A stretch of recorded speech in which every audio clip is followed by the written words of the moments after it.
Hello everyone. और इस video के अंदर हम क्लास 9th के chapter 4 structure of an atom को डिस्कस करेंगे। इस वीडियो के अंदर हम क्लास 9th का चैप्टर जो है स्ट्रक्चर ऑफ एटम, जो केमिस्ट्री का लास्ट चैप्टर है हमारे सिलेबस का, उसको हम कवर करेंगे।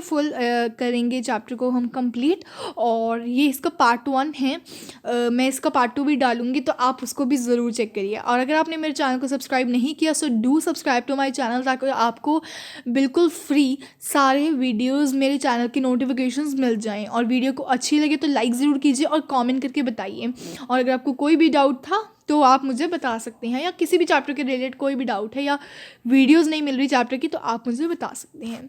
ठीक है, तो अभी हम चैप्टर से स्टार्ट करते हैं। सो गाइस, चैप्टर पर स्टार्ट कर रहे हैं अभी हम। Let's get started the chapter. So, in chapter 3, we have learnt that atoms and molecules are the fundamental building blocks of the matter. हमने क्या पढ़ा है? हमने थर्ड चैप्टर के अंदर पढ़ा। थर्ड चैप्टर क्या था? Atoms and molecules.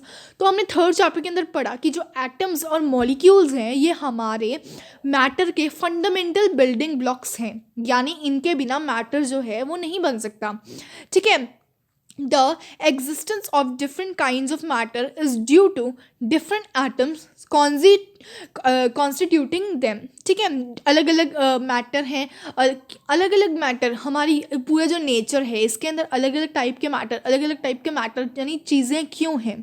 ठीक है, इसीलिए है ना, क्योंकि अलग अलग टाइप के एटम्स हैं, है ना। एयर में सिर्फ एक ही गैस नहीं है, एयर के अंदर सिर्फ एक ही एलिमेंट नहीं है। एयर के अंदर हाइड्रोजन है तो ऑक्सीजन भी है, कार्बन भी है, नाइट्रोजन भी है, हीलियम भी है, ऐसे ऐसे नियॉन, आर्गन और भी गैसेस हैं। तो इसका मतलब क्या है कि एयर के अंदर सिर्फ एक ही टाइप की चीज़ नहीं है, अलग अलग चीज़ें हैं, अलग अलग मैटर है। अब अलग अलग मैटर क्यों है? Due to the different atoms constituting them. ठीक है, क्योंकि इसके अंदर अलग अलग टाइप के एटम है, जैसे कार्बन, ठीक है, और कैसे कैसे, और ऑक्सीजन है यहाँ पे, है ना, यहाँ पे हाइड्रोजन है, H2 है यहाँ पे, है ना। तो ऐसी ऐसी अलग अलग चीज़ें हैं। Now the question arise, what makes the atom of one element different from the atom of another element? ऐसा क्या है कि एक एलिमेंट का एटम दूसरे एलिमेंट के एटम से डिफरेंट है?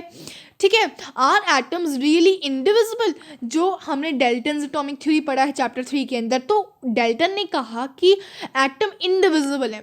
ठीक है, आगे डिवाइड नहीं हो सकते। क्या ये असली बात है कि एटम्स को हम आगे डिवाइड नहीं कर सकते? एटम सबसे छोटी यूनिट है मैटर की। या नेक्स्ट क्वेश्चन है, we shall find out the answers of these questions in chapter. तो इस चैप्टर के अंदर हम इन सारे क्वेश्चंस का आंसर पढ़ेंगे। ठीक है, we will learn about the sub atomic particles. हम ये पढ़ेंगे कि एटम के आगे भी पार्टिकल्स होते हैं। ठीक है, अब इसके बाद हम एटम के बारे में बहुत कुछ जानेंगे। ठीक है, और साइंटिस्ट के बारे में भी जानेंगे। ठीक है, so a major challenge before the scientist at the end of the 19th century was to reveal the structure of the atom as well as to explain it's important properties. 19th century के and में जो मतलब main challenge था scientist के लिए वो था कि उन्हें स्ट्रक्चर ऑफ एटम को रिवील नहीं कर पा रहे थे, या उसको एक्सप्लेन नहीं कर पा रहे थे, उसकी प्रॉपर्टीज़ को। The elucidation of the structure of atoms is really based on a number of series. अगर हम इस चैप्टर में ही देख लेते हैं, मतलब हम इस चैप्टर को ख़त्म करेंगे ना, तो हम देखेंगे कि एक के बाद एक साइंटिस्ट आए, उन्होंने ये बताया, उनकी ये लिमिटेशन रही, ये ड्रॉबैक्स रहे, है ना। तो इसका मतलब क्या है? जस्ट इसका मतलब ये है कि हर साइंटिस्ट ने अपना अपना अलग अलग चीज़ें बताई हमको, और अलग अलग एक्सपेरिमेंट पढ़े। ठीक है, one of the first indications that the atoms are not indivisible. ठीक है, सबसे पहले हमें डेल्टन ने बताया जो एटम है ना वो इंडिविजिबल है। ठीक है, मतलब आगे डिवाइड नहीं हो सकते। लेकिन सबसे पहले हमें ये पता लगेगा कि एटम आगे डिवाइड हो सकते हैं। ठीक है, मतलब डेल्टन ने गलत बताया था। तो अभी हम देखेंगे कि ऐसा कौन सा साइंटिस्ट है जिसने हमें ये बात बताई कि एटम को आगे डिवाइड कर सकते हैं। ठीक है, तो comes from the studying static electricity and the condition under which electricity conducted। तो हमें कैसे पता लगा कि एटम आगे डिवाइड हो सकता है, मतलब एटम डिविजिबल है? यही हमें पता लगा थ्रू द स्टैटिक इलेक्ट्रिसिटी, यानी जब हमने अलग अलग सब्सटेंसेस के थ्रू इलेक्ट्रिसिटी को कंडक्ट करवाया, उसको पास करवाया, तब हमें पता लगा। देखिए charge particles in the matter, हमें ये तो पता है, हमने ना छोटे होते एक एक्सपेरिमेंट किया जिसके अंदर हमने एक कॉम्ब ली और थोड़े से मतलब ड्राई हेयर के ऊपर कॉम्ब ऐसे से एक बारी घुमाई, ठीक है, और उसके ऊपर फिर ना थोड़ा सा ऑयल वगैरह कुछ ऐसे पार्टिकल्स आ जाते हैं, है ना, रबिंग से चार्जेस होते हैं कॉम्ब के ऊपर, और एक ग्लास रॉड या हमने क्या, ठीक है, और ना फिर ना कुछ पेपर के पीसेस को कट कर लिया। तो जैसे ही हम अपनी कॉम्ब को पेपर के पीसेस के पास लेके जाते हैं तो वो क्या करते हैं, दे अट्रैक्ट ईच अदर, है ना, अट्रैक्ट करते हैं ना। तो ऐसे ही आप अलग अलग एक्सपेरिमेंट्स कर लीजिए, यानी कुछ ना कुछ इलेक्ट्रिसिटी तो प्रोड्यूस होती है, यानी चार्जेस होती हैं। From these activities can we conclude that on rubbing two objects they become electrically charge. हमें ये पता लगता है कि दो चीज़ों को अगर हम रब कर रहे हैं तो वो इलेक्ट्रिकली चार्ज हो जाती हैं। अब ये चार्जेस आते कहाँ से हैं, ये क्वेश्चन आता है, ठीक है। तो कैसे इसका आंसर मिलेगा, क्योंकि हमें पता लगा कि जो एटम है वो डिविजिबल है, ठीक है। Many scientist contributed in revealing the presence of the charge particles in the atom. बहुत साइंटिस्ट ने वर्क किया कि जो एटम है उनके अंदर चार्ज पार्टिकल्स होते हैं। It was known by the 1900 that the atom was not a simple indivisible particle but contained at least one सब एटॉमिक पार्टिकल, ठीक है। अब देखिए, अब आप कहेंगे कि हमने तो 3 पार्टिकल्स के बारे में सुना है, न्यूट्रॉन, प्रोटॉन एंड इलेक्ट्रॉन, लेकिन 1900 तक सिर्फ एक ही सब एटॉमिक पार्टिकल साइंटिस्ट को पता लग पाया था। और वो किस साइंटिस्ट को पता लगा था, जे थॉमसन को। जे थॉमसन ने कहा कि जो एटम है ये इंडिविजिबल नहीं है, ये डिवाइड हो सकता है। और कैसे डिवाइड हो सकता है, किसके अंदर, ये इलेक्ट्रॉन के अंदर डिवाइड हो सकता है। किसने बोला, जे थॉमसन ने। Even before the electron was identified E Goldstein in 1886, मतलब जब इलेक्ट्रॉन को जे थॉमसन ने इन्वेंट नहीं किया था उससे पहले ही ई गोल्डस्टाइन जो है उन्होंने 1886 के अंदर बोल दिया था कि जो प्रोटॉन है, या प्रोटॉन उन्होंने नाम नहीं दिया था, उन्होंने कहा था कि कुछ रेडिएशंस होती हैं, एक मतलब गैस डिस्चार्ज ट्यूब के अंदर कुछ रेज होती हैं, उनको हम क्या बोलते हैं, उनको हम बोलते हैं कैनाल रेज, ठीक है। और ये कौन सी रेज होती हैं, ये पॉजिटिवली चार्ज रेज होती हैं, यानी ये एनोड रेज होती हैं, ठीक है।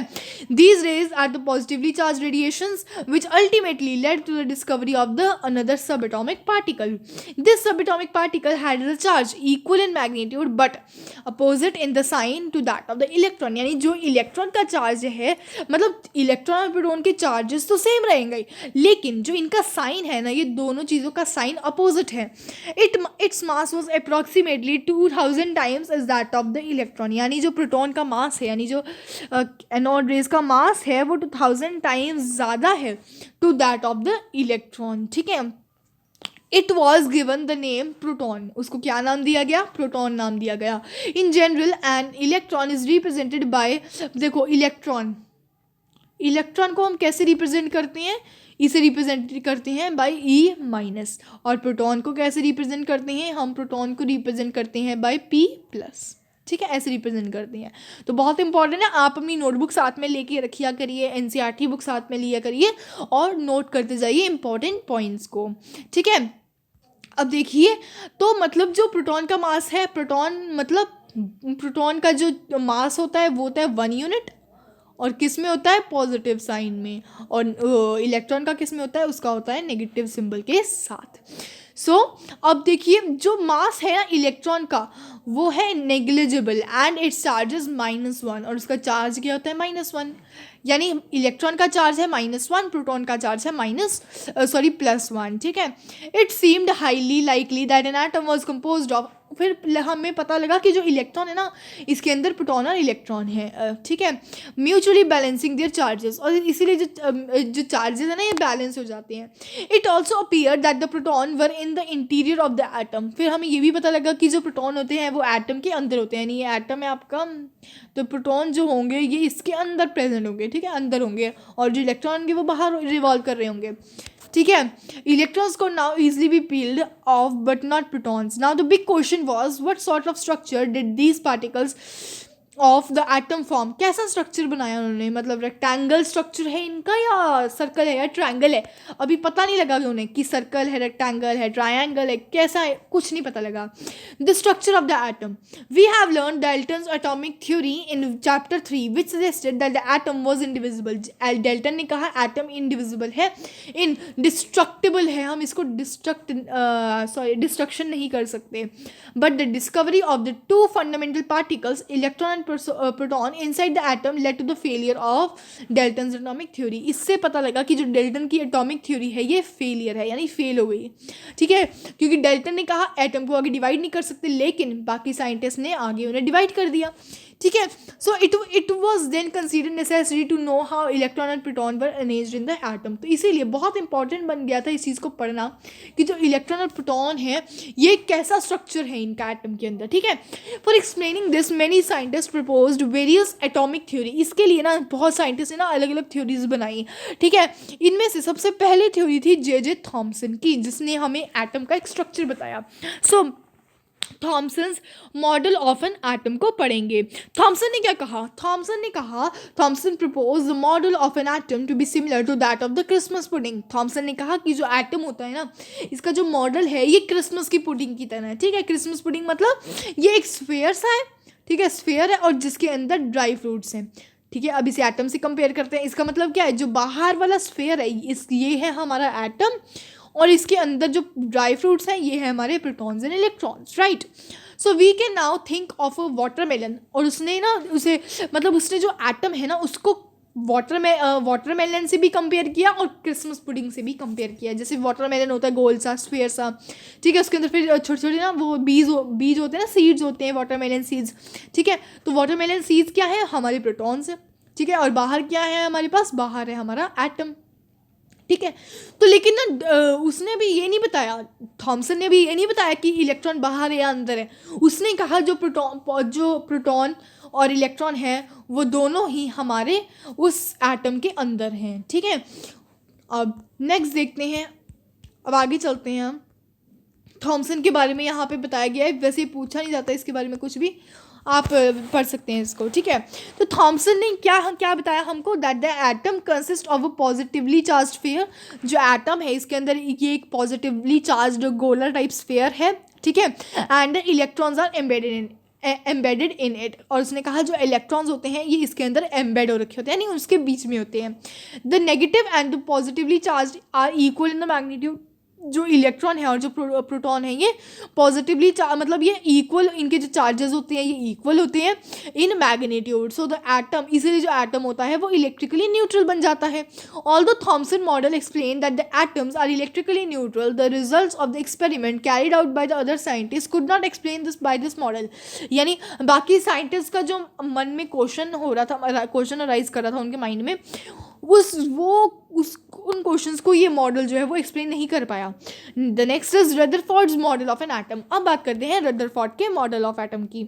ठीक है, जो अर्नेस्ट रदरफोर्ड हैं ये बड़ा क्यूरियस है, बड़े इंटरेस्टेड थे, ये जानना चाहते थे कि जो इलेक्ट्रॉन्स हैं ये एटम में कैसे अरेंज होते हैं. So Rutherford designed an experiment for this. Rutherford ने क्या किया, इस चीज़ के लिए एक एक्सपेरिमेंट कंडक्ट किया. इस एक्सपेरिमेंट में उन्हें क्या बताया, इस एक्सपेरिमेंट में उन्होंने बताया that fast moving alpha radiations were made to fall on a thin gold foil. उन्होंने क्या लिया था, उन्होंने एक गोल्ड फॉइल ली और उनके बीच से जो अल्फा पार्टिकल्स होते हैं, अल्फा पार्टिकल्स क्या होते हैं, डबली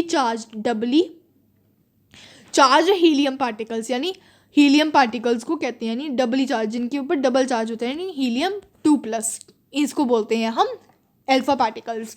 तो उन्होंने गोल्ड फॉइल में से हीलियम पार्टिकल्स यानी अल्फा पार्टिकल्स को क्या किया, पास करवाया.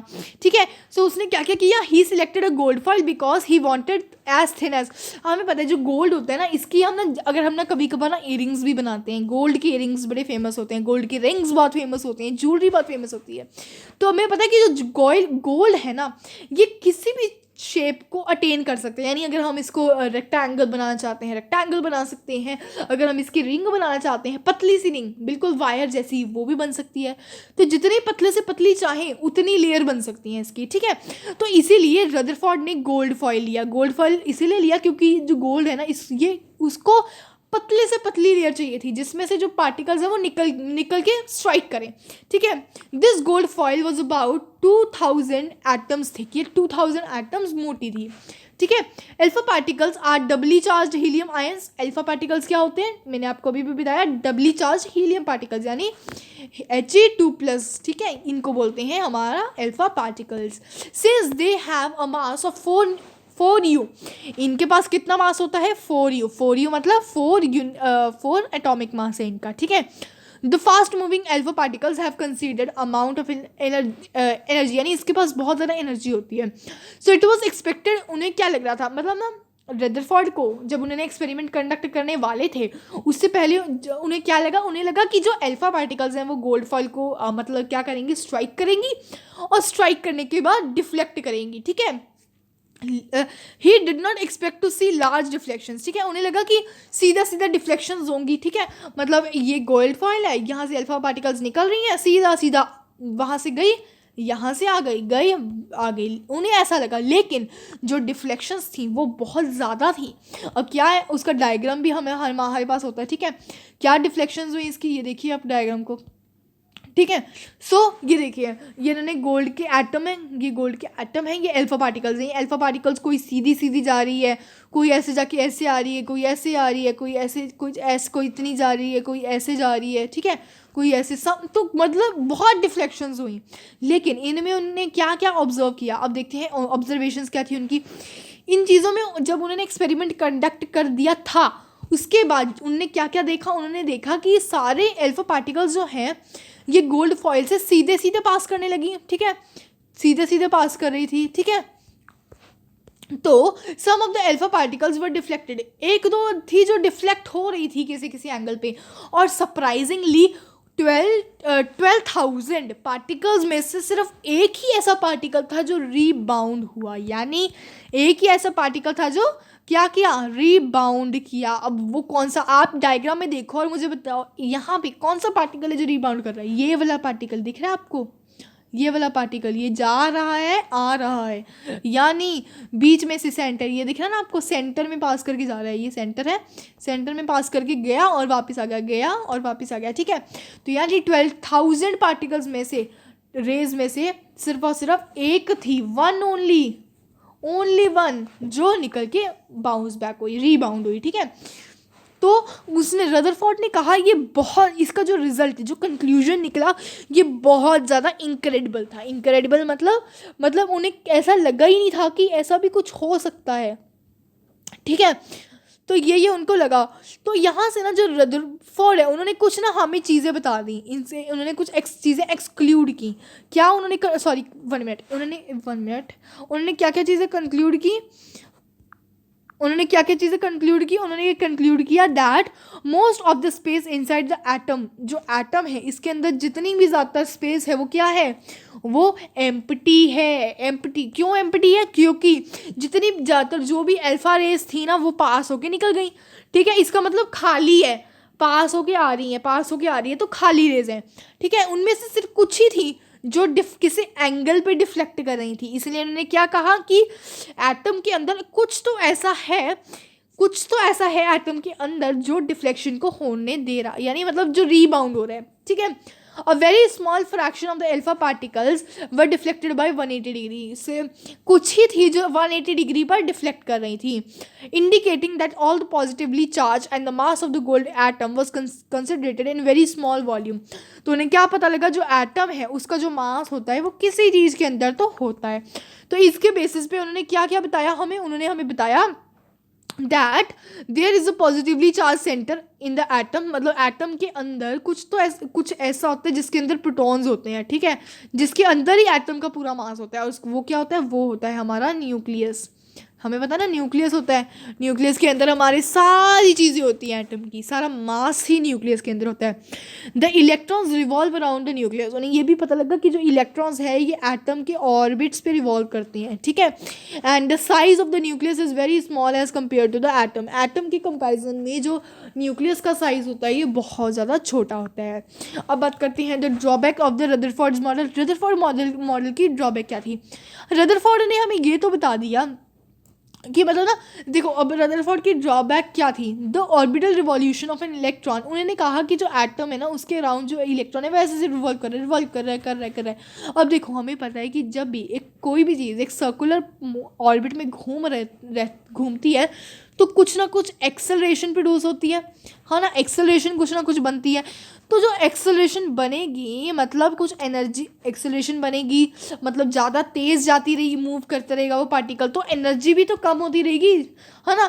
तो जब एनर्जी उसकी पूरी लूज़ कर जाएगा, वो इलेक्ट्रॉन अपनी पूरी एनर्जी को लूज़ करेगा, हाँ, तो क्या होगा, फाइनली वो न्यूक्लियस के अंदर गिर जाएगा, है ना। थक के हम भी ज़्यादा देर तक भाग थोड़ी ना पाते हैं, हम भी फिर एक टाइम तो ऐसा होता है ना, ज़्यादा देर भागते रहते तो गिर जाते हैं, या कभी कभार रेस्ट करने का मन करता है, हाँ। तो एटम के साथ भी तो ऐसे ही होने चाहिए, है ना। तो इसका मतलब क्या है, the atom should be highly unstable. जो एटम होना चाहिए वो अनस्टेबल है, लेकिन एटम तो स्टेबल है ना। हमें पता है एटम तो स्टेबल है, लेकिन अगर हम ऐसे देखें एक्सेलरेशन के बेसिस पे देखें तो एटम तो अनस्टेबल होना चाहिए। तो अभी हम ये अगली चीज़ के अगला टॉपिक पढ़ते हैं। अब हम पढ़ेंगे Bohr's model of an atom.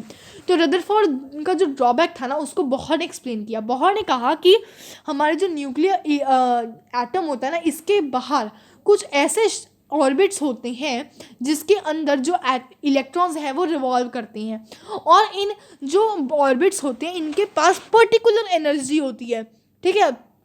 तो इसीलिए क्योंकि इनके पास एक पर्टिकुलर एनर्जी है, तो इसीलिए अपनी एनर्जी को लूज़ नहीं करते, रेडिएट नहीं करते, इसीलिए क्या होगा, ये कभी न्यूक्लियस के अंदर नहीं गिरेंगे, और ये ये अनस्टेबल नहीं है, ये स्टेबल है। तो ये हमारे बोहर ने बताया, ठीक है। बोहर ने कहा आपके हमारे जो एटम होता है ना इसके पास कुछ शेल्स होते हैं, कुछ एनर्जी लेवल्स होते हैं, ठीक है।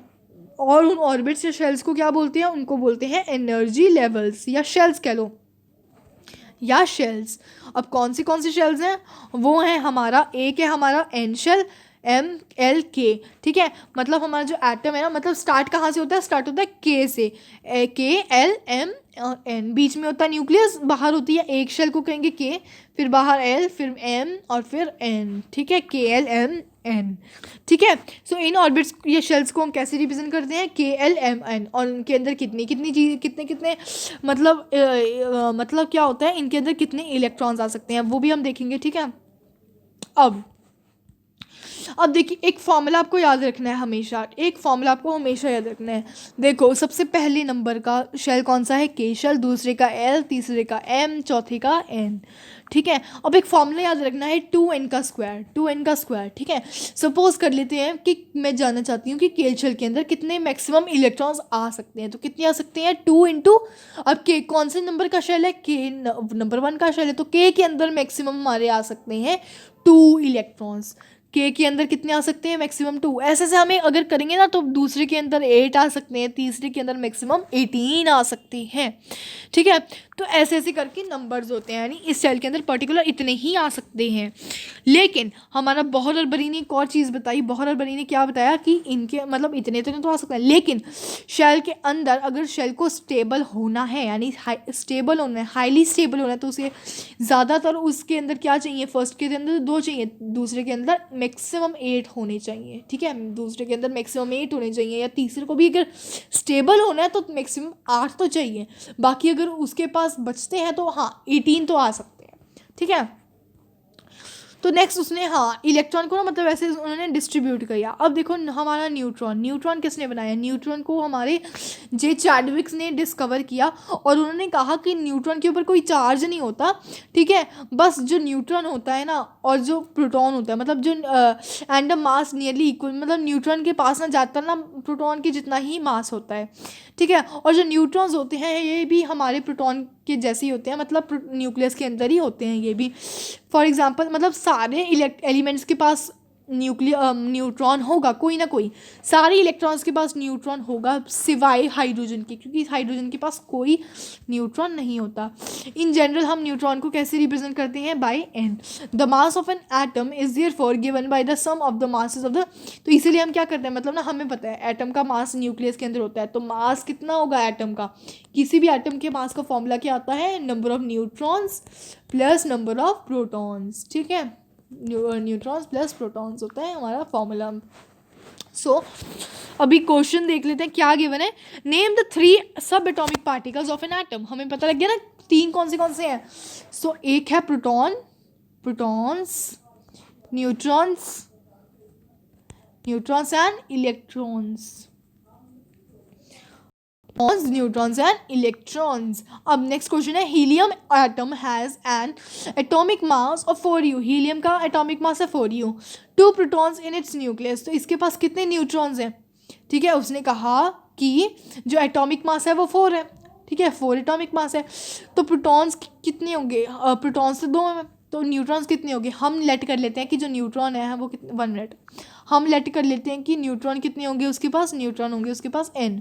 ठीक है, अब 4 = 2 + n, तो n कितना हो जाएगा? n will be 2। इसका मतलब 2 ही न्यूट्रॉन्स हैं इसके पास। ठीक है, अब नेक्स्ट है कि इन्होंने कैसे मतलब एलिमेंट्स को डिस्ट्रीब्यूट किया। ठीक है, मैंने अभी भी आपको बताया ना कि एक फॉर्मूला होता है 2n²। मैंने आपको पहले ही बता दिया है ना, फॉर्मूला होता है 2n²। ठीक है, n मतलब कितने नंबर का शेल है, 1 है, 2 है, 3 है। जैसे k शेल है तो k के अंदर मैक्सिमम 2 आ सकती हैं। जैसे हमारा क्या होता है, हमारा मतलब ना अगर के शेल है तो ज़्यादातर 2 आ सकती हैं, एल है तो 8 आ सकते हैं, तीसरे के अंदर 18 आ सकते हैं, चौथी के अंदर 32 आ सकते हैं मैक्सिमम।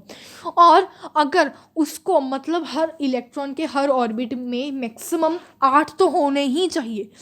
ठीक है, जैसे ये तीसरा वाला है, हमने पढ़ा ना कि जो फर्स्ट शेल है इसके अंदर 2 होने चाहिए, थर्ड के अंदर 8 होने चाहिए, मैक्सिमम 8 तो होने चाहिए ताकि वो अपना ऑक्टेट रूल को कर सके फुलफिल। ठीक है, एम शेल हो, अब 18 नहीं है उसके पास, लेकिन फिर भी अगर उसे स्टेबल होना है तो मैक्सिमम 8 तो होने ही चाहिए। ठीक है, तो ये होता है हमारा मतलब हमारा ये है कि कैसे उन्होंने डिस्ट्रीब्यूट किया था एलिमेंट्स को। ठीक है, अब क्वेश्चन आ रहा है यहाँ पे, right the distribution of the electrons in carbon and sodium atom. अब कार्बन देखते हैं, कार्बन में कितने होते हैं? कार्बन का क्या कॉन्फ़िगरेशन हो सकती है? कार्बन की होगी 2, पहले के अंदर तो 2 आएंगे, दूसरे के अंदर आएंगे 4। तो कितना, अब देखो इसकी इलेक्ट्रॉनिक कॉन्फ़िगरेशन कितनी बनेगी? 2,4। और सोडियम की कितनी बनेगी? सोडियम के अंदर होते हैं 11 इलेक्ट्रॉन्स। तो पहले के अंदर तो 2 आना ही आना है, दूसरे के अंदर 8 ही आना है। ठीक है, मैक्सिमम। तो बाकी अब 2 हो गए, 8 हो गए, यानी 10 हो गए, तो कितना बचा? 1 बचा। तो 2,8,1 होगी इसकी electronic configuration. The next question is if K and L shells are full. K and L shell मतलब फुल है, मतलब पहले के अंदर 2 होंगे, हमें पता है ज़्यादा 2 ही होने चाहिए, है ना। फुल है मतलब के अंदर 2 है, एल के अंदर 8 है। तो आपको बताना है कि टोटल कितने इलेक्ट्रॉन्स है। तो टोटल कितने इलेक्ट्रॉन्स है? टोटल है 10 इलेक्ट्रॉन्स, 2 + 8 10। सो ये है 10 इलेक्ट्रॉन्स। ठीक है, सो गाइस हमने अभी half chapter full we have completed. Video है हमारी हाफ एन आवर की तो हो गई है। अगर आपको ये वीडियो अच्छी लगे तो लाइक कीजिए, subscribe to my channel and do press the like button. Thank you.